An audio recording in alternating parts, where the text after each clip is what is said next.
Hey everybody, welcome to today's webinar. I am your host / moderator, Devin Reed. We are just going to hang out for a quick second. If you can hear me okay, go ahead and put it into the chat area. I'm going to try not to say chat bot too many times since I've been hanging out with Mark and the Drift people so much, but put it into the comment panel. There we go. Rob is saying I can hear you. Fantastic. Can I get one more? If you can see the screen, you should see two gentlemen with a yellow background. We got a ton of people coming in, Devin. Awesome. Lydia, Libby, Ken, John, Mark, Nick, Tim, Victoria. Hello, everyone. Wow. This is great. I'm excited. We had, I didn't look at the number right before this, but it looked like we rounded about 1,000 people to register for today, which is awesome. You are in great company if you showed up today, because we are going to cover the 3 innovative ways to win more customers in 2020. Your competitors are going to hate that you were here because you're going to be a step ahead of them finally, after Q4 wraps up. So you're going to have a few tips and tricks you can take home, and you'll be ready to rock in 2020. Now, in case you missed the very first beginning, I'm your moderator, Devin Reed, Content Strategy Manager here at Gong. And we also have our 2 speakers, Mark Killens, if I'm saying that correctly. Is it Mark Killens? That's right. Got the K right, all right. Killer Mark, as his team called him, I learned. And he's the VP of Content and Community at Drift, kind of a content master. If you've seen him on LinkedIn, if you're not following him on LinkedIn, make sure you do. Provides a lot of great tips. And then we have Jameson Young, who is our VP of Sales here at Gong. Fun fact, I'll call him JD, which I believe stands for Jack Daniels, Jameson Daniels. Jameson, maybe you can share a little light Jameson there. Daniels. I don't have the cool last name that Mark has. It has a obviously connection to Killer. That's a much better than Jameson. I'm jealous, Mark. Hey, quick fun fact. We almost named, the baby hasn't been born yet, but I don't think we're going to name the new baby boy we're about to have Jameson, but that was in a high contention running for the name of the baby, Jameson. Is it something I did to knock the name out? No. That's funny. Well, yeah, so that's great. So, you got the Jameson reference to whiskey, the JD, in case you hear me call him JD, Jack Daniels reference to whiskey, and he is a whiskey fan. So, well, cool. And fun fact, I used to work with Jameson on the sales team at Gong. He hired me about 2 years ago. So I'm really excited to hang out with all of you two and all of our listeners. So we'll go ahead and jump into our agenda here. You heard the intros. First, we're going to talk about why sales messaging is the key to winning your market. I don't want to give away too much. I'm already eager to jump into it, but we're going to just start with why. Any Simon Sinek fans here? Then we're going to get into 3 tactics to avoid a discount battleground. Whether you're in sales or marketing, buyer or seller, no one really enjoys that process, especially on the sales side. So we've got some tips and ideas that will help you to ensure that you can elevate the conversation and avoid those really, hairy discount conversations, especially at the end of Q4 here. No one wants to be up on the 31st, trying to get some discounts over the line on the deal desk. Last, we'll jump over to the blueprint for your 2020 sales kit. We're going to get into what exactly that means, but just so you know, we're going to give you a bunch of tips and ideas for multiple ways that you can engage with your audience and your prospects. And of course, we'll be taking some Q&A along the way. If you have something, questions, comments, go ahead and put them into the chat there. But we'll also save a few minutes at the very end. All right, Mark and Jameson, you ready? Let's do it. Jameson, customers. I bet you see this every day as someone in sales. And Devin, you saw it. They're in total control. It didn't always used to be that way. No, it didn't. For sure. I mean, I think that the buying environment's changed a ton, right? People get a chance to learn about 80% of your products, whether it be from, your website, from interaction with bots like Drift before they even get on the phone with you. So it's not the same as, they're looking at you to educate them. They come in sometimes really educated, or sometimes they think they're really educated and they're not really educated. And you have to backpedal and start all over again. And what's super interesting that you pointed out when we were prepping for this webinar is they're just not comparing you to competitors anymore, Jameson. Yeah, I mean, it's maybe this is something that's maybe been around, but when they have another way to get information that isn't through you, right, then they're not as dependent on you for information, and now they care a lot more about the experience and a lot less what you're telling them about your product. And it just, I mean, it's a paradigm shift, right? It's now you're not just being compared about how does your product look. I mean, you know, it's about what is the experience they went through with you. Does it feel like you understand them? Does it feel like you were actually able to tie to what they care about? Becomes a hell of a lot more important than, you know, the features that you might have that your competitor doesn't have yet, but they will in a month and a half.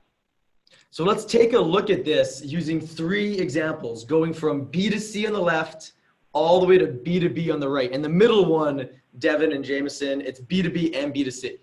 Right. So Blockbuster, we all know that one, right? I mean, imagine how much pain there was to try to get to that outcome. The outcome Blockbuster and Netflix both help someone get to is entertainment. They want to fill time. They want to be entertained. How fast could I get to that entertaining thing with Blockbuster? Probably, maybe if you lived around the corner, what do you think, like 10 minutes it took at least? Which I did growing up. There was a Blockbuster right in front of the grocery store by my house. Not a click of the button, but I could go down there. And even it's more nostalgic than anything, but I did love going up and down the aisles at Blockbuster. Like, remember when you would look at the back of a DVD and you're like, oh, this is Chris Tucker's in this. Oh, this is the new one. Even though this like came out, like, remember, like, I don't know, 4 months ago when a movie actually got from the screen to the DVD. But there's a huge difference now, right? You got to get out of your house. Who wants to leave their home these days for entertainment? And who wants to go pay, I don't know, what was it, like $4.99, $7.99 or something to rent a DVD for like 48 hours or a week, whatever it was? Yep. I mean, that was the real cost. The real cost was when you brought that movie back late by a day or two and you owed like $300. You now own Money Talks. I mean, Jameson, with Uber, I use this in my personal life. It could be Lyft. It could be any of these services now. But then business, I was just in San Francisco for a drift event we did, Hypergrowth. I was using it probably a dozen times in the span of 2 days, getting from meeting to meeting. Mm-hmm. I mean, I remember when I first moved to the city over in North Beach, when Uber wasn't around yet, it was impossible to leave North Beach because you just couldn't get a taxi cab. That's just non-existent anymore. Like, if you need a ride, you will always get a ride. You might have to wait 10 minutes, but 10 minutes was a short wait back in just taxi days. And then I think one of the best examples is Zoom. So I'll give you 2 examples on this one. It's mostly, you know, business to businesses. So we're doing these events in Europe, and I have an agency that's helping me put on the events.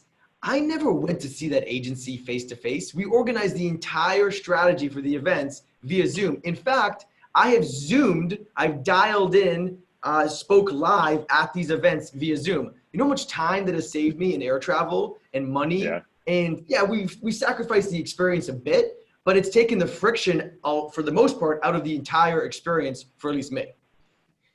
I mean, I just walked around the corner to this room and set up my laptop instead of, you know, traveling to Boston to see you or you coming here and getting us all in a line in a room. So it's definitely removing friction in that sense. And this is a thread that I think we're all going to pull through during the webinar today as we talk more about how to actually do this and how to set up your blueprint. But Devin, it was you that found this stat, right? Yeah.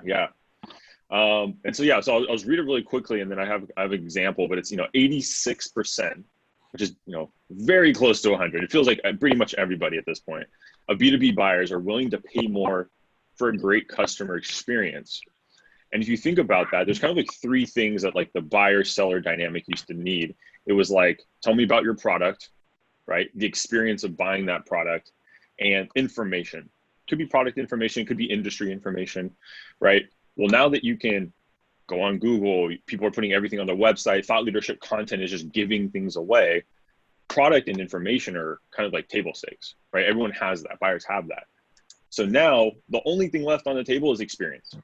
Products are very similar. People will take 3 demos in a week and go, I don't even remember who you are at this point, right? But if you can deliver a great customer experience, we can kind of get into some ways and why, and, you know, other aspects of that. That's the thing that's really memorable, right? I have not always sold the best product. Gong, I will say, is, but in my previous companies, I did not sell the best product. Like, I knew I was number 3, and I would win deals often because I would just make sure that they enjoyed every single conversation with me. I was bringing something to the table. I was teaching them, and they told me, like, honestly, I don't think that you're the best technology, but we trust you and we trust your brand and, you know, the things you do, and that's why they picked us, right? And we weren't always the cheapest either. So it can work both ways there. And Jameson, there's actually money to be made on the sales side if you really focus on this too. If you take a look at this stat now. That what 13% will pay more for additional features if the customer experience is high. I mean, in general, right? I think maybe not a popular statement, but it doesn't usually come down to money at the end of it. Like nobody's spending their own money out of their own pocket in most cases. I mean, maybe when you're selling to really SMB companies, so $100 here, $100 there, $1,000 here. It's not about that. It's about making sure they perceive the value. And so if you can help them in a better buyer journey that helps them better perceive the value of a product, yeah, of course they're willing to pay more because it's worth more to them. Right. I was going to say they're paying more, but they think they're getting more. Right. For sure. It's still like, a better deal, right? You can pay more money and still feel like you got away with, with a bargain. Right. So we're going to start transitioning now to the how to get this done. I think it really starts, the three of us were talking about this as we were setting up this webinar. It's around messaging and like having better messaging and conversations with buyers. To your point, Jameson, getting to help them understand the value you can deliver. And I think we, as salespeople, as marketers, focus too much on us. Yeah, sure. Look what I have to offer you. Sure. Look what I have. Look how great I am. And people forget that, audience and the prospects, like they don't want to hear about you and your product. They assume you're great because you got funding. They assume you're good because you got them on a call, right? But it's really more about what they need to hear and things that are actually going to motivate them to move forward, not just take that first call. Yeah, and I think, we're lucky on this call, like Drift's amazing product, does amazing product. That's a trap though, right? If you've got an amazing thing that you're selling, it's a lot of times where people's mind goes, it's just like, I can show you all of this. You will connect the dots, right? You'll figure it out and you'll see why people are using this. And the reality is like, you're close to your product. They're not. Like, this is the first time they're seeing it. And you trying to show them everything is going to do two things. One, it's going to confuse them because you're going to go through it way too fast because you're assuming they know it. And two, it's going to be, you're going to be dependent on them to connect the dots is actually your job, right? Your job is to connect the dots for them. And how are you going to connect the dots on what they need if you don't even understand what it is? Jason has an interesting point. Yeah, no, I think that's spot on. Like, it's related to Jason's kind of comment. He says you differentiate by providing a test that shows ROI out of the gate. You could do that, but then at the end of the day, your product has to deliver too, right? Yeah, I mean, hopefully everybody on this line feels confident their products can deliver. If your products can't deliver, then there's a bigger problem there, and then you should think about that. But right, like we need to be able to make sure we tell the story of how it's going to, and then hopefully the products can pick up from there, and with the support of the teams that are around you, CS, etc. You can make that vision real. Yeah, so we've just optimized too much for the business, even though the buyer and the customer has all the control now. Like they have all the control and we haven't optimized for them. So here's the challenge. And Jameson and Devin, I think you both spelled this out really good. Take a look at the slide, everyone. I feel this every day when I'm on a sales conversation, supporting my sales team. Yeah. Yeah. 100%. I mean, absolutely. Like step one is people can come into the conversation at any level of information. And that's not being told to you when the conversation starts. They're not like, hey, by the way, I've looked at 4 of your competitors. I understand the market pretty well. The conversation starts the same way. It's like, hey, how's the weather in Phoenix, right? And you got to figure out, are they at 90%? Are they at 10%? Are they at 5%? Or are they just kicking tires and they're not interested in buying at all? And it didn't used to be that, right? Right. Somebody didn't used to be able to get on the call 90% informed. Mm-hmm. I remember that when it was me and Jameson and the other first sales rep in a room in San Mateo. Like, you can't see, I can pretty much touch every wall in the room I'm in. And it was basically the size of the office that the three of us were selling out of. And I made that mistake a lot because I was like, we're a new product, not a lot of people even, believe in call recording yet for B2B. And I would assume everyone was at 10%. Like you got a good BDR message, right? And you're coming in really cold.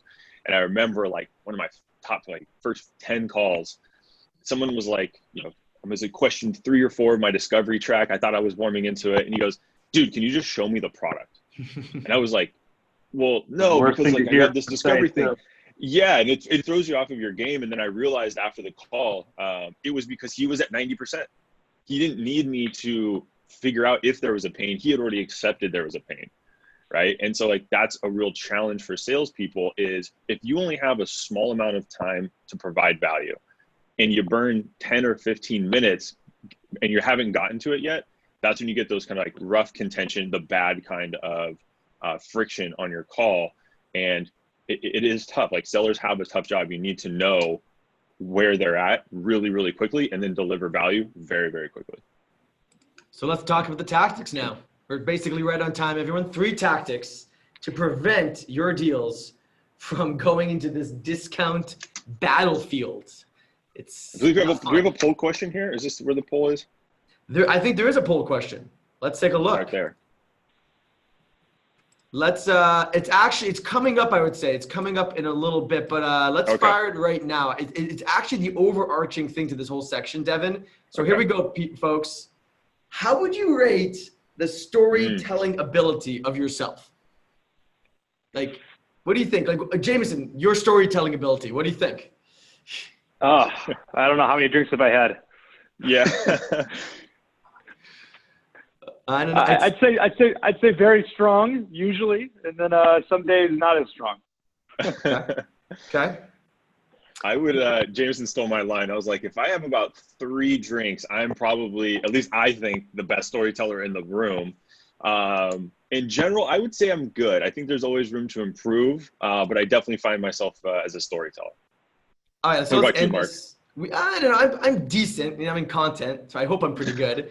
65% of the folks have voted. That's awesome. Let's look at the results. Most people think they're pretty good. They're good. You know? That's not bad. A lot of folks okay.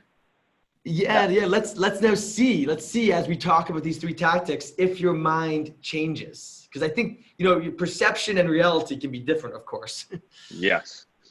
So, Jameson, number 1 tactic to avoid this discount. Yeah. You want to talk about this one? This is actually something that if I critiqued my own storytelling, that I'd say I don't always do well. And I'll start a story and then I'll realize I started in the middle of it instead of at the beginning of it, right? I'll start telling a story and I'll be like, oh crap, I need to give you some background. So like, let me tell you this, and before. And I think you see it a lot in when you're selling, is somebody starts at the part of the story that's the part of the story that like is where their product picks up. Like I'll give you an example for us in the Gong world, right? There are 3 main ways that we provide value to our clients, right? We provide value from a strategic standpoint, for the people side or from the deal side, right? Like that's talking about what our product does. But the story of what we're solving and the story of us is much bigger than that, right? The story of us is that there are huge questions that every business is trying to answer, right? Like, how many of my deals are my competitors eating my lunch in? Like what are my best reps doing that everybody else isn't? Why are these people at 150% of their number and some of them are at 40% of their number? Like what is actually the difference there? Like that's where the story starts. And all this other stuff goes underneath it and supports it, and you'll get there. But that's not the point. The point is starting it from this higher level thing that we can all grasp to, and then slowly making your way to the details of the story, which at the end of the day, the details of the story is partially our product. I love this too. Helping them see the world through the lens of a new solution. Mm-hmm. I think that's key too. The tee up, Jameson, was like, you have to start high level because you have to start with like, hey, here's this thing, like introduce a new problem. It's not really introducing a new problem. It's like you're introducing a problem you didn't really know you had. Yeah. Right. Yeah. Like I remember I used to sell ClearSlide, if anyone knows how, that old company. But when I started selling ClearSlide, no one could track PDFs. You sent an email, you had your PDF in an email, you sent it to Mark and you're like, I hope he signs it. Like, and then I would introduce him. I was like, what if there was a world where you could follow up with Mark and you knew exactly when he opened that PDF, the pages he looked at in your proposal, and then you could call him right when it's over or even during. Everyone's like, well, that's crazy, dude. Like no one even does that. I was like, let me tell you why it's important. So that now they're starting to understand, oh wait, there's a new reality out there that could be mine.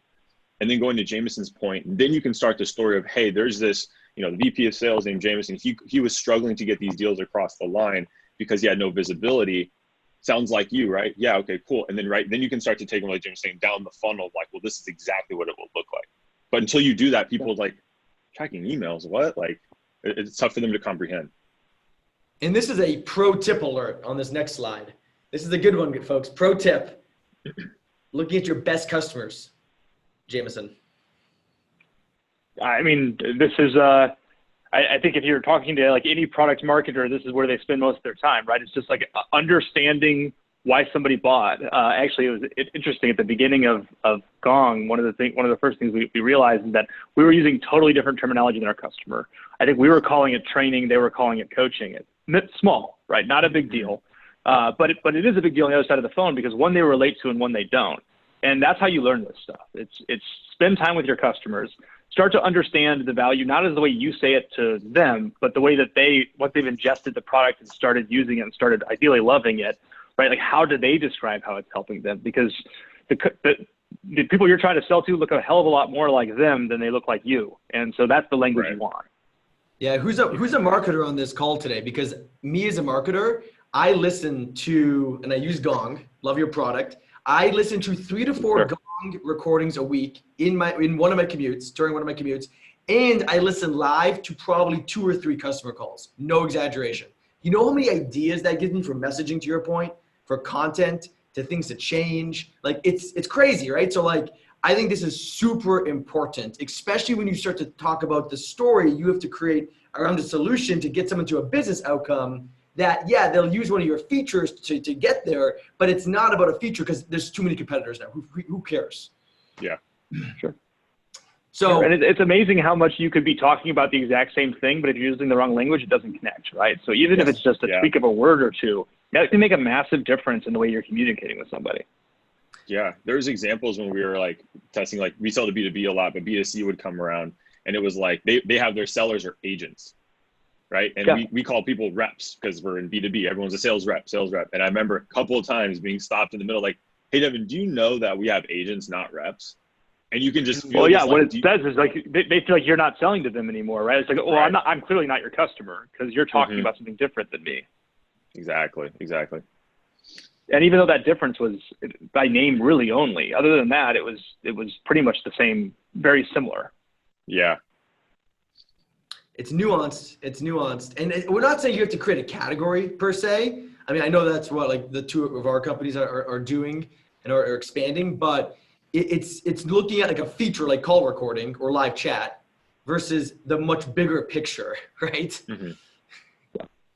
Yeah, I mean, it went back to what we talked about at the beginning. It's like not starting in the middle of the story, it's starting at the beginning of the story. I love that. All right, number 2, and we'll talk more about stories a little bit later too. We have a lot more pro tips around this. And I think it also helps remove some of the friction that could be in a buyer's mind where it's like, I don't know, it's like that friction that's just them creating on their own, which actually ties nicely to number 2, Jameson, latch onto the business pain. And you have some great tips in this. Well, I mean, I think the key on this one is actually a word that you wouldn't think in this sentence. Actually, I'll throw a quiz out there. What do you guys think the key word in this sentence is? I think I know what it is. I think I know it is. On wait. I think I know. Let me know when you're going to announce it, Jameson. I'll put my last guess. I'll wait. I'm looking at the chat box and seeing pain as a guess. What else? Anyone else? Let's see if we're even at the top of your windows right now, or if you're on Gmail. Yeah, latch. I think it's latch. Latch. Right. BT is in here. Oh, one of our colleagues.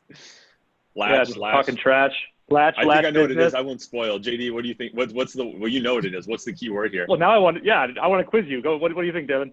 I think it's the word the, but it's pronounced the in this example. Is what I'm going to guess is the business pain. Yep.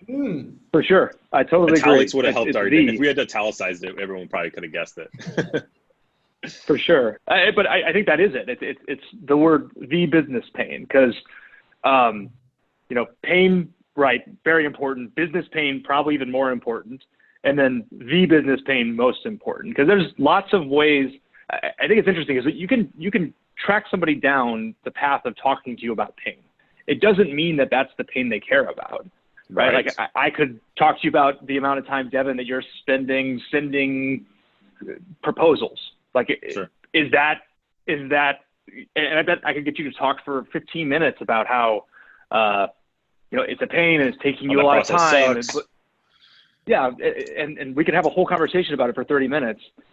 But at the end of the day, it's not about me getting you to talk about something that bothers you. It's about making sure that that is like the thing that bothers you that you really want to change. And so I think one of the best ways to do this is when you start getting down a pain funnel, if you're a Sandler fan, it's stop. Stop before you keep going too far down and say, look, like we're about to spend a bunch of time talking about this thing. Like, is this the thing? Like, is this the thing we should be talking about? Or is there something else that pops into your head that we should focus on a little more before we talk about this? Yeah, so let's break it down then. Let's break it down a little bit, right? Because we talked about the new solution, right, in the new world, right? And then what we're trying to get them to is this outcome, right? Like, can you explain this, Devin or JD? Yeah, I think like what we're headed towards is, and just reading off, if they're bought into the vision and solution you've introduced, pricing will not be as large of a factor. And I think it kind of goes on the main points Jameson was saying of the high level story, as well as like the business pain, because I'm not a decision maker, but I run a small department here, right? And I've got a dozen pains. We could talk about them all day long. There's like 2 that I have that I would actually be like, hey, Udi CMO, I need this. Like, please put some money towards this. The money doesn't matter. Like, this is a solve that has to happen. And if you say, hey, Devin, I can save you some time on your email marketing. I'm like, I mean, it's a pain, but like, I've got, it's something I'm fine without that, right? Because the way that sellers need to figure this out is like, you're going to your champion and going, can you take this to your boss and get money, right?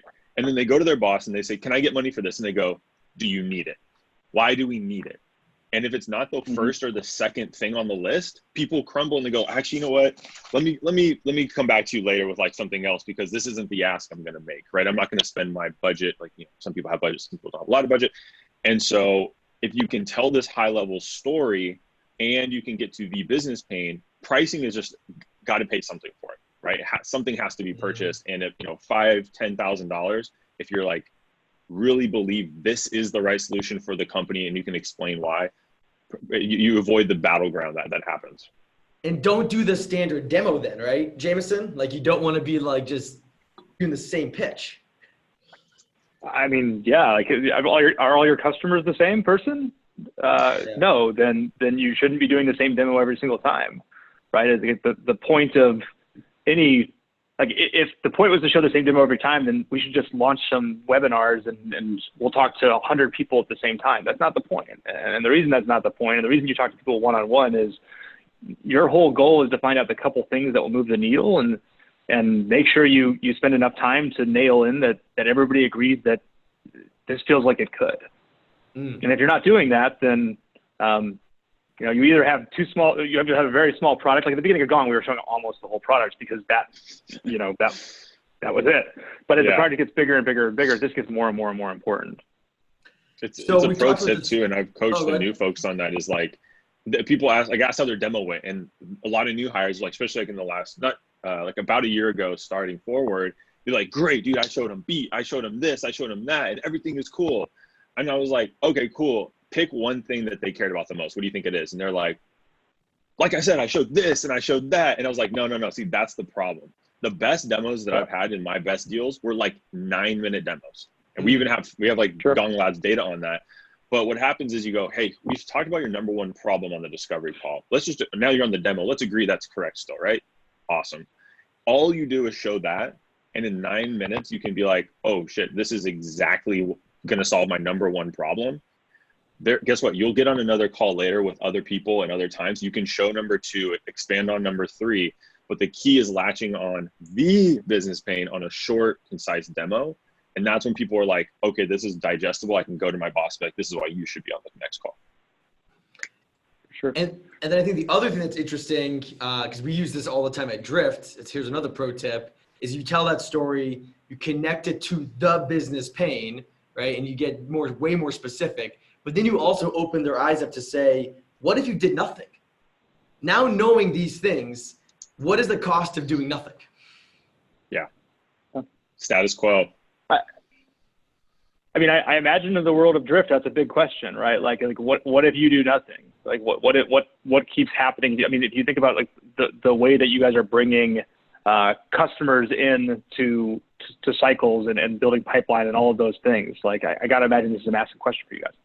Oh, it's a huge question, right? And I think it's almost though for like any product, right? Like there's a reason why someone's buying your product. So like you have to almost plant that seed in their mind. And if there's a way you could illustrate it with like a calculator or with some type of a formula, that's great. But even just asking that question could give you as a salesperson more insight. Yeah, and you just got to stop long enough to make them answer it, because usually they don't know the answer to this question offhand. And if you pause for 3 seconds and then jump in because you feel uncomfortable, like this is one you ask and you give it a solid 15-second pause while you're waiting for them to work through it. Yep. Yeah. Number 3, just so we're staying on time, so we get to the even deeper content. So hopefully you folks stick around. Number 3, stories and using proof. I actually think there's 3 types of proof: social proof, peer proof, and business proof. I can explain that maybe as we go through this, but I want to talk about a favorite framework of mine.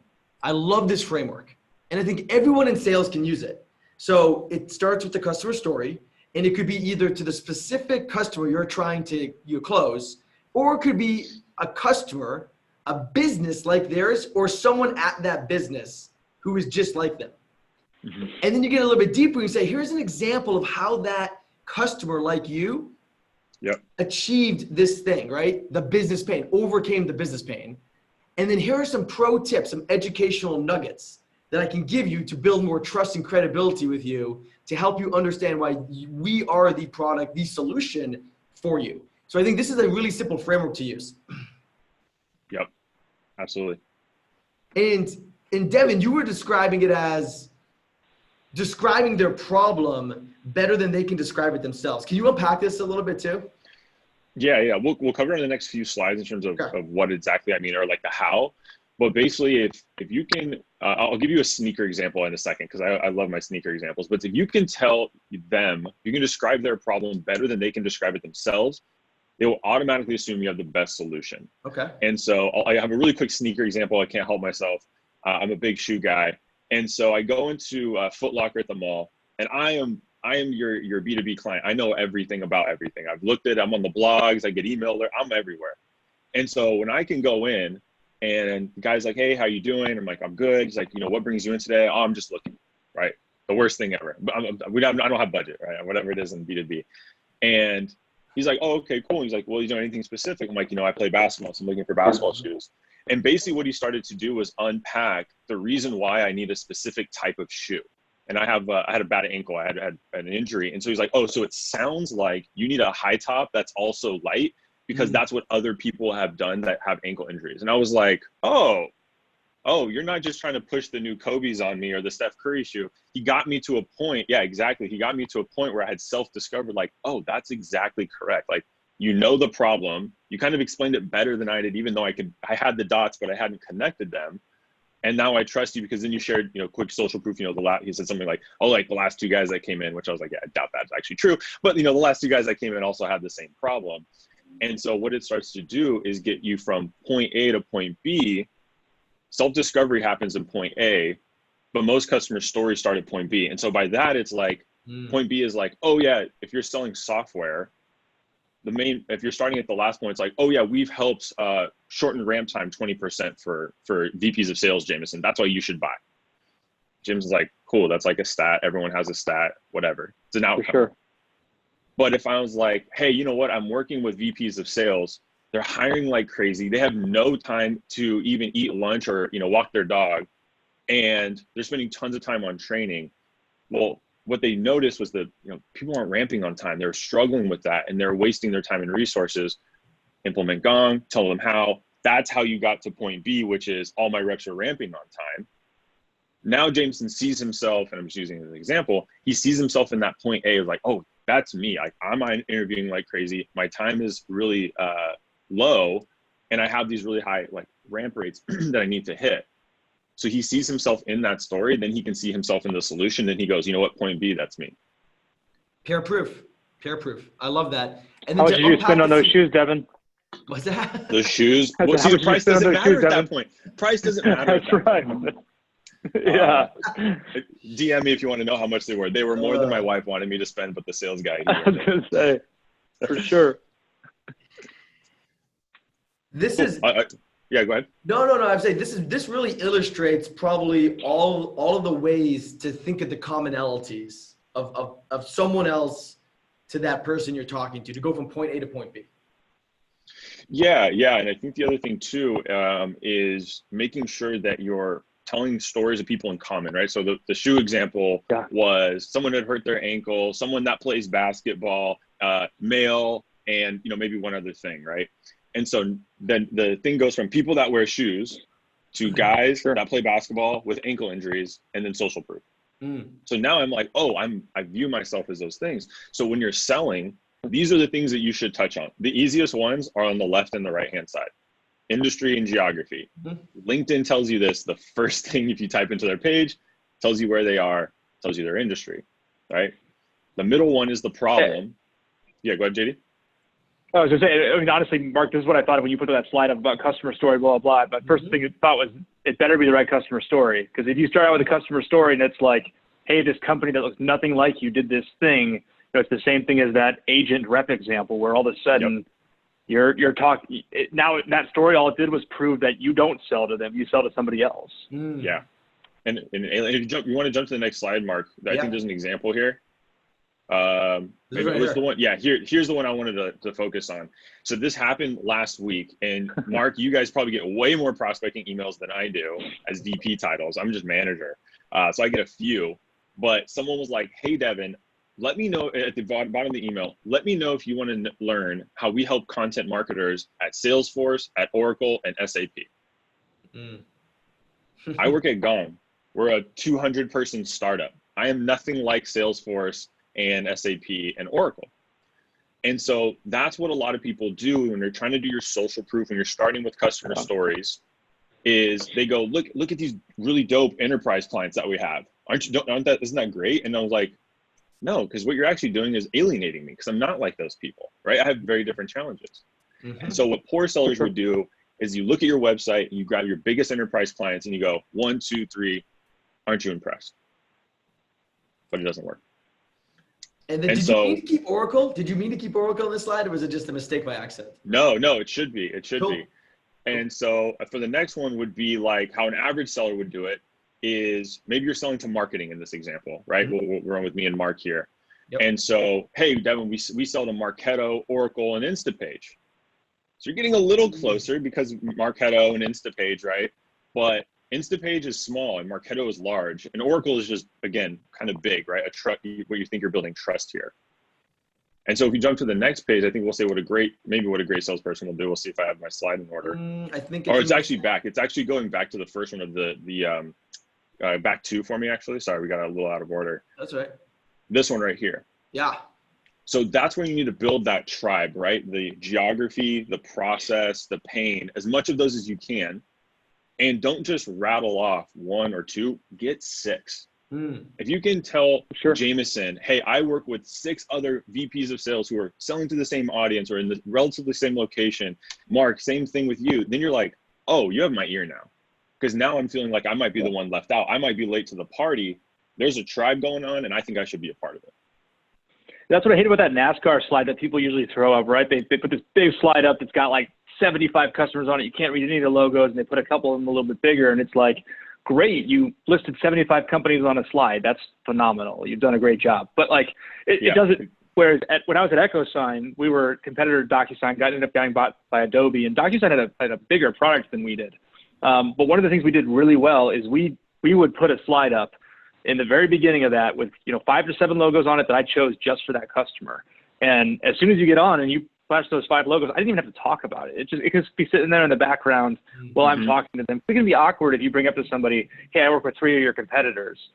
People get weird about competitors. Some people love it. Some people hate it. But if you just have that slide sit up there and it's showing those logos and you're not like aggressively going after it, but it's very clear that you work in their space, the amount of credibility it gives you, and the fact that you like know their business. Right. Exactly. It's the principle of familiarity. You're familiar with something, so you're going to associate yourself with that. It's key. Yeah. All right. Sure. Blueprint, maybe. Should we go into some of the even deeper tactics we have for you folks, guys? We're doing our pain funnel. We're just getting more and more specific here. So Yes. I'll kind of kick this off a little bit. So what we mean by the blueprint for 2020 is the 2010s are coming to an end in a couple of weeks here. And we talk a lot about modern selling, right? Modern selling this, modern selling that. What it takes to be a successful modern seller now, and especially in 2020, and I can only imagine what's going to come after that, is you need to start to branch out as a marketer, especially as a seller, with how you engage in terms of the channels, right? And I think we have, I thought there was a poll question. Maybe we don't. Maybe we moved it. Oh, no, we got it. We do. Live right Just now. popped up. Here we go. Perfect. Right on time. Gotta trust Mark here a little more than myself. And so you need to have multiple channels, right? Calling and emailing are not going anywhere. So we're assuming those are not innovative. Sorry, they're not innovative, even if you do them well. So ask yourself and put it into the poll here. Which of these channels do you use least to engage with prospects, clients? Social media, social selling, text messaging, not email, video, or direct mail. Jameson, which do you use least, or maybe when you were in IC? Not to date you. You're good. I mean, video like this I use all the time. I think it's super effective. But video, as far as outreach goes, never really utilized it. In fact, Mark, you and I were having a discussion prior to this about the relative strengths and weaknesses of it. It's something that I believe there's a scenario it can work, but I know what happens if somebody sends me a video. I open it and I'm like, you spent a lot of time recording this, and I'm not going to watch the whole thing. So. I know. I agree. So we should talk about that, because it looks like it's actually text messaging and direct mail. If you look at the results. But they use the least? Least. Oh, man, text is such a good one, man. If you can use text. But we'll get into that. Devin, I think we left one out on purpose, because I would call text messaging maybe this, but if you look at this slide, what about just messaging overall? Sure. Like away from, you're saying like ways to message outside of email, basically. Yeah, like text messaging is one way, but like think about this one, right? This is business messaging. How many of you? Yeah, like Slack. If you can Slack a customer, if you can. Yeah. Oh, sure. Dude, that's huge. Yeah, I should have included that. They have great examples of winning deals with Slack. Guys, look at this. This is data as of, I believe, June 2019. Really new data. There are about 23 million people using Slack, which is at 10 million at this point, and then Microsoft Teams at 13 million. So if your business buyers, Jameson, are using messaging and Slack and are communicating in this ways, if you're not doing it, what's going on? Yeah, no, I totally agree. And it's all, I mean, and then the reality is like none of these is for each person. It's not like, oh, if you do, text, like you might make a lot of buyers mad with text. Some of them you might win their hearts with text. So like, it's not a matter of let's lean in on one of these things and do it. What you said, I think, works well, which is if those are the channels they're naturally using, those are the channels you need to be on. It's not about making them go somewhere they don't want to be. It's going where they are. And how many times did you guys talk to buyers, talk to prospects outside of 9 a.m. and 5 p.m.? I would, James, I'll jump in first. I would say the set meetings happen between 9 to 5. Mm-hmm. The official demos, the bringing your boss on, I don't know if I would say best on a webinar. My favorite are the ones outside of these hours, because those are the candid conversations on a cell phone, the text messaging. Hey, how'd that proposal call go? Slacking people. If you're selling to a company and you can get into a Slack instance, I promise you that's it's just gold. But yeah, it's not 9 to 5. That's ridiculous. Like it's an on-demand culture. When you want to talk to me, I'm available to you. Jameson, what do you think? I mean, same. Well, I guess it goes to two things. One is the same thing you mentioned earlier about like if people are on Slack, you better be on Slack. If people want to talk at night, you better be talking to them at night. People have busy days and they're not trying to evaluate software while they're trying to get their business done all the time. So I think that's one piece of it. And I agree with, Devin's point that probably the deepest conversations that I'll have usually won't be at 9 to 5. It will be in the evening where we're talking about concerns in getting this thing done, or, they'll be talking about why things are difficult internally. You don't get that stuff on a call that was pre-scheduled 2 weeks ago where you got a set agenda. You just don't. Yeah, because we're all in meetings during the day, and then we have an idea hit us, and we're like, oh, let's talk to someone right now. And also, you guys are VPs and decision makers, right? You guys are in meetings 3/4 of the day. You guys are probably in meetings. Oh, yeah. right? So if you're a seller trying to get a candid conversation, it's like, dude, I'm in like work mode. I'm in like getting things done mode. I think the best conversations aren't 9 to 5. They're probably 5 to 9, right? Yeah. It's probably that blocked following where it's like, Or don't forget about that early morning stuff, right? Like when you're on the way into the office, people are driving and commuting. Like it's a great time to catch somebody and have a conversation where they're going to be sitting in a car anyway, and they're willing to give you time. Yeah. And we've been trained. Yeah. We've been trained by these big companies. Lifestyle is bleeding into B2B and selling. So that just means you better love your job because you're going to be doing a lot of it. Yeah. Yeah, and this is the blueprint now, right? Devin and Jameson, like you have to use all the channels. So we're going to go through these channels and a few like tools you can use, but like a salesperson can't operate 9 to 5 anymore, right? And you have to use a full tool belt of tools. Yeah. And I'll preface too, this isn't like, I'm not saying you should work 20 hours a day, right? There's a balance. I'm just saying you should be ready and, outside of working hours for these really one-offs, right? Like a text message, we text people all the time, right? I'm not saying you should work 6 a.m. to 12 a.m. Though some sales leaders might love that, but you should not do that. What it's saying is just be like on and ready, and then we'll go through some of these channels. That'll be helpful. I mean, one of my job that I was, successful in early on as an IC, I was at HP, and I worked very few hours. If I put a 25-hour work weekend, hopefully they never can see this, but that was a long week. But what I did do is I was working really off hours so I could catch people because I was selling to IT, and those people had huge project lists. And so I was not working a lot of hours, but I was working real weird off hours, even though my job was a 9 to 5 job. It made me really effective. Yeah, exactly. Yeah, and so take a look at this then. So this is an interesting graphic that I think we should all pay attention to.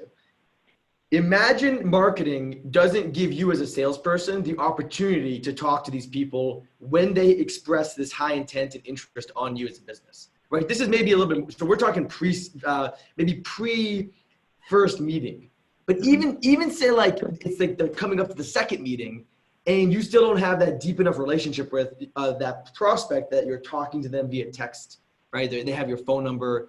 Like if they need to get a hold of you and they want to talk to someone and they come to your website, your marketing team better be in a position to get that person into a conversation quickly. Absolutely. I mean, the earlier you can start talking to them, like when somebody gets on the phone with you and they're 70% into the decision, that's a little dangerous because they heard from websites, maybe competitors, maybe somewhere else, right? Like the earlier you can have that conversation and you can help inform them of the way they should be looking at the market, the less backtracking you have to do. So if you're catching somebody at the end, like there might be a lot of things that are understood that might be completely inaccurate that you have to now try to uncover, dig back. Whereas if you can catch them early on in the process and start answering those initial questions that they have from the right perspective, it can make a massive difference. And Jameson, do you think the lines between marketing and sales are like really just coming together more and more than ever? Like marketing is getting pulled into sales more and sales is getting pulled into marketing? For sure. I mean, even if you just look bigger than us, like we're all in a bubble. Everybody on this call, we're in this like tech bubble. We've got SDRs and we've got AEs and all of these things that exist, and all of those are like elongating the line between, are like blurring the line even more between sales and marketing, right? Like oftentimes when you go into a company new and they're mainly inbound, the SDR organization sits underneath marketing. And then as you start to mature, it starts to pull back underneath and go underneath sales. It just shows like we're literally creating jobs because these things are so close together just to start to draw more and more minimal lines so we can start to shift those lines as businesses change because they're so close together. More specialized, but more aligned.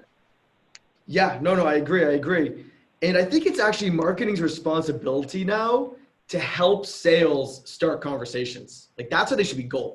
I think it's always been, but marketing hasn't always been willing to sign up for it. And I think marketers have changed, and now it's not about like I'm presenting a brand to you. It's like my job is to help and to bring people through this funnel. I don't think it was always that way. Yeah. Let's use this framework now as we go through the channels and use this framework as a way to help people explain what we're talking about. So, I mean, no one is going to talk to you unless you somehow engage with them in some way, right? So you have to create that engagement point. We have to understand something about them at that interaction. And ideally the best people, and I think Jameson and Devin, you were both speaking to this before, you help them understand how you can help them too. It's not like just you taking. Yeah, of course. It's give first. Yeah, it's like, and then like, how do you as a salesperson, as a marketer, provide the best possible recommendation during that interaction with a prospect at that moment? Yeah. So, Absolutely. social. You guys want to talk about social?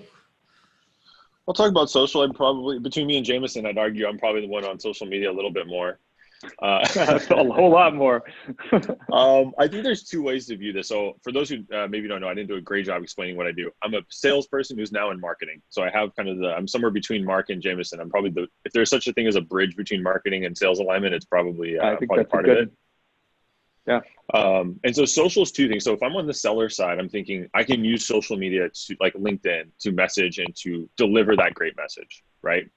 Yep. If I'm on marketing, which I'm doing now, I'm trying to give the best message I can that will, like, kind of, I don't love the word lure, but I can't think of it. It's kind of like motivate you to come talk to us, right? It's like, how can I put a message out there that resonates? Mm-hmm. And then you go, oh, Gong is doing data on the best discovery calls. I care about discovery calls. Click, check it out. Oh, wait, there's a product that can help. Let me go down that funnel, right? And so it's a give first mentality there. Well, it's this, right? It's just a little bit inverted.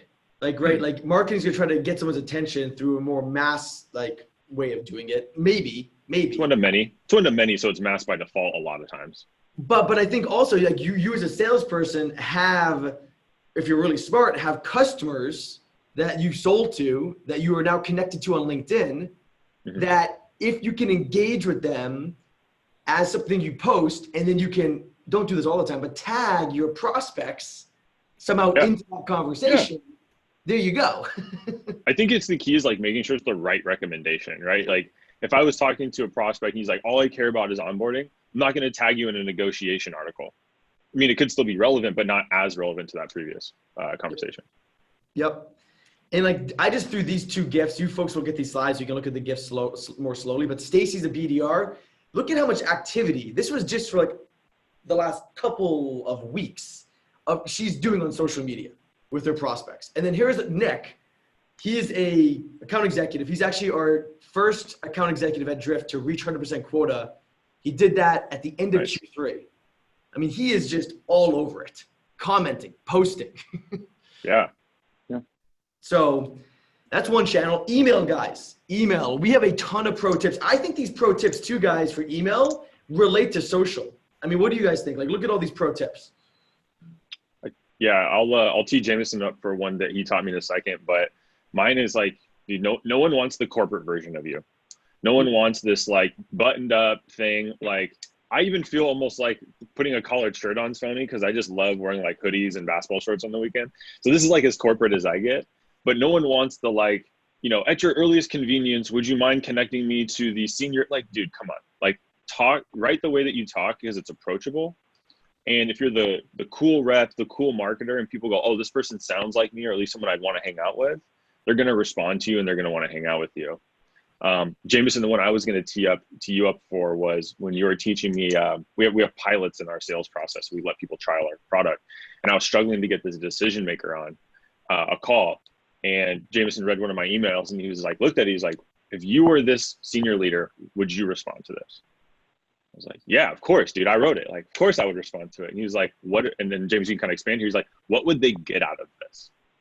And so maybe, James, if you want to expand a little bit, the way what you taught me was like, make sure that every message that you send, every single message is about them and like an outcome based. So I don't know if you want to run with that. I kind of ran with it, Jameson, but like if you want to expand on that. Maybe. No, you're good. By the way, I agree with your first point. It took me a little while in my time to realize that like I didn't have to be this robot. That was like a professional robot. And I think it helped a bunch once I realized that wall didn't need to be up. But to the other side of it, yeah, I mean, the point of the message is not to convey anything. Your email, like if you're trying to convey massive messages through an email, like content, yes. You're doing it wrong. That's not the point of email. The point of email, in my opinion, is to get somebody on the phone. And so a lot of times it's like, what do they want? What are they going to want to get out of this email? And leaving some mystery there, right? Like you don't need to tell them the reason that exactly what you're going to tell them when you get on the call. In fact, if you tell them what you wanted to tell them when they get on the call, you already told them. So they're not going to get on the call.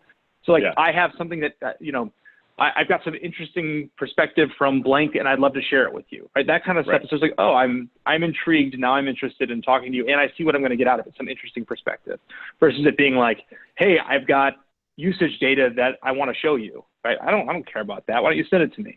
The whole idea is to make it feel big enough that like you can't send it in an email. That's why we have to get on the phone. And if you're consolidating to an email, it means you probably never needed to get on the phone in the first place. So I'm gonna fire through these examples. You folks can check these out when you get the slides. But like, look how conversational these emails are. Look at the subject line. Looks like your friend sent it. It's over. Yeah. Like, you know what you do first is before you even read anything, your brain looks at the formatting and like you kind of do like what's called like an all at once understanding or comprehension. Yeah. And like if you just took away Matilda from Drew, if I put my hand over it, like, I don't know, maybe my friend sent me this, maybe my wife sent me this, right? So it has that casual feel of like, oh, I'm not going to be asked to do something. This is just going to be enjoyable. I love this webinar reminder. Like, you know how bad like the standard webinar reminder is? It's like, oh my God. Yeah, for sure. Yeah. It's super creative. Like the one with Gong, we have a Gong in the office. He had me like looking at the Gong saying it's almost time to ring the gong with Gong. Like, love it. Yeah, I saw that. It was good. Texting. Okay, we got to talk about this really quickly. Jameson, texting. I mean, if it's a channel your customer is willing to, or your prospect is willing to communicate with you through, it's, in my opinion, the deepest relationship you can have. That's how we talk to our closest friends. So if that's the medium you can move to and you're talking to them through the way that they're talking to their buddies, right? Like, also, like if you get to a texting basis and then they stop responding to text, no one's not near their phone. It's not like you didn't see that, right? It's a really fast way to figure out if something's going wrong. If you were texting me a week ago and you're not texting me anymore, that would mean something in dating. It means something in business too. Yep. So Nick does this a ton. Look at what he says. I got this right from him, and he gave me the pro tip. Again, he was the gentleman that got to annual quota attainment the fastest, end of Q3. He uses texting in every single deal, and he's only had one deal not close this year, and that's well over 95%. And I bet the one deal that didn't close, the customer's like, I'm so sorry, I did everything I could to get this done, and they probably did. It didn't close, and sometimes that's going to happen. Yeah, I think that's the key call out too, is like when to do this. Like if there's any like sales dev folks, like do not text on the cold outreach. I don't think you've earned that right. For sure. If anyone like Mark and Jameson, you guys are DMs, let me know if I'm wrong. But like I've tried it too. Like, man, I've called an email, I'm just gonna text, and it's like, no, dude, it's not gonna work. I like this because it kind of is like a tactic. You can say like, hey, and the other thing I was gonna say, sorry, is you as the seller should always be ready to start it. Like very rarely will a decision maker pick up the phone and be like, hey, Devin, my sales rep, let me give you some info, right? Like find a time like this. I love what Nick's doing, and just text. Something I do is actually a little different. Instead of before, I'll text after the meeting. So like if I'm selling to Mark and Jameson's my champion, right after the call, text me like, hey, JD, how'd the call go? How do you think the call went? It's a super easy response. They'll say good or bad, most likely. And then you're off to the races. I love it. We have so much more content. We are just running up against the time. Do you guys want to talk about this really quickly? Yes. Jameson, you do Viking, I'll do Lantern, and then we'll probably have to wrap up for time. Cool. I mean, I've got a couple examples of this. I'll just give one of them. But, I'm at a happy hour, I think, at an event, and a guy I don't know comes up to me and is like, you're Jameson. I'm like, yeah. And he's like, dude, one of your SDRs sent me this Gladiator helmet in the mail. And I started in the middle of a story again. I always do that. He started the conversation with like, we're a customer, we love you guys. And then he explained to me how the conversation started, which he got sent this Gladiator helmet in the mail. And it was like this massive box. And he opened it up and he's like, what the hell is this? And he had apparently made a post on social media previously that had something about like I forget the exact content, but like sales gladiator or something. And one of the SDRs had found that and sent him this ridiculous helmet. And the thing's still sitting in his office. Every time he looks at it, he's thinking about Gong. And, that weird move opened up the door for us to get a really great, happy customer. I'm sure he's telling that story to more than just me. Yeah. That's funny. I have another similar one of, I had a buddy, again, back to ClearSlide days. He could not get into, I think he was trying to get into Amazon, which is like a monster account. He knew who the decision maker was, and the decision maker back when social media was not nearly as popular had posted something that he loves German sausages, like blood sausage and stuff. the guy, my buddy literally goes to the front desk with a case, like $100 worth of like these fine sausages. And he did not leave until the admin called and was like, hey, John, there's a guy here with like a bunch of German sausages. Maybe you ordered them. I'm not sure. He came down. He came, like the decision maker came down and was like, okay, kid, like you got what it takes. So the key takeaway for these is like, get creative, break, do a pattern interrupt, do something that folks aren't expecting. Yep. And you'll get a great story out of it. I'll touch on the lantern. I know I jumped to the sausages one because I thought it was so much funnier, but for the sales dev folks, what our sales dev team will do is if, they get a response like, hey, Mark said he'll take a meeting and then it falls off, you can't get back on the calendar. They'll send a lantern and a note that's like, hey, wanted to send you some light since you went dark, something very tactful, and is like, would love, an opportunity to chat. And it has like Adam Ochart, one of our SDRs who went to AEs, he said he had like an 80% response rate. Like people would respond and be like, oh, dude, yeah, absolutely. Let's get on the call. Wow. It reminds me of, I think it's something that you folks did. It was one of your SDRs. I know we skipped through the video section, which is fine. You can see the stuff in the slides, folks. But basically, he had, it's a quick video, right? These are 30-second, maybe 60-second videos. And he had a lantern in a dark room saying, oh, this is what Gong does. It shows you the light within your like sales, something like yeah, sales conversations. That's great. I want to see that video. That sounds really creepy and right up Jameson's aisle. For sure. I love it. Scary movies. Right? Like you're seeing that GIF of that person. I don't know, whatever. Folks, we hope you enjoyed it. Thank you so much, Gong, for partnering with us on this. It was awesome. Jameson, Devin, thank you so much. Absolutely. Likewise. Thanks, Mark. All right, guys. Have a great weekend, and you'll get the recording and the slides come Monday. All right, guys. Thanks for joining. Talk to you later.